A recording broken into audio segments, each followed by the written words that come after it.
വളരെ നിർഭാഗ്യകരമായി പോയി. കാരണം ഇതൊരു വളരെ നെഗറ്റീവ് ഇമ്പാക്റ്റ് ആണ് CPM-നും DYFIക്കും ഉണ്ടാകാൻ പോകുന്നത്. എസ്പെഷ്യലി നമ്മുടെ മുൻ മുഖ്യമന്ത്രി വലിയൊരു ഇഷ്യൂലേക്ക് നടന്നുകൊണ്ടിരിക്കുകയാണ്. അപ്പോൾ അദ്ദേഹത്തിന് കൂടുതൽ അപകടത്തിലേക്ക് എത്തിക്കാൻ വേണ്ടിയിട്ട് അവരുടെ പാർട്ടിയും DYFIയും കൂടി ചേർന്ന് ചെയ്തതായിട്ട് എനിക്ക് തോന്നുന്നു. കാരണം നമുക്ക് എല്ലാവർക്കും അറിയാം, അവരുടെ പാർട്ടിയിൽ തന്നെ പിണറായി വിജയൻ സാറിനെ ഒറ്റപ്പെടുത്താൻ വേണ്ടിയിട്ട് ഒരുപാട് ശ്രമങ്ങൾ നടക്കുന്നുണ്ട്. എല്ലാ കമ്മിറ്റികളിലും അത് വളരെ പ്രകടമായി നമ്മൾ കാണുന്നുണ്ട്.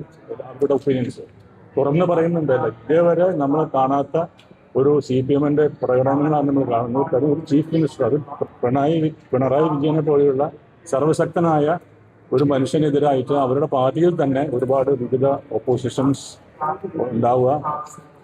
പിണറായി വിജയൻ പ്രതിപക്ഷ നേതാവ് ആവരുത് എന്ന് പറയുക. അപ്പോൾ ഒരു സർവശക്തനായ ഒരു മനുഷ്യനെ അങ്ങനെ, അപ്പൊ ആ ഒരു ശക്തനായ ഒരു മനുഷ്യന്റെ ബലഹീനത കുറച്ചും കൂടി കൂട്ടാൻ വേണ്ടിയിട്ട് എനിക്ക് തോന്നുന്നത് ഇത് CPM-ഉം DYFIയും ഒത്തു കളിച്ചിട്ട് പിണറായി വിജയന് എന്തെങ്കിലും പ്രോബ്ലം ഉണ്ടാക്കാൻ വേണ്ടി ഉണ്ടാക്കിയൊരു നാടകം തന്നെയാണെന്നാണ് എൻ്റെ വിശ്വാസം.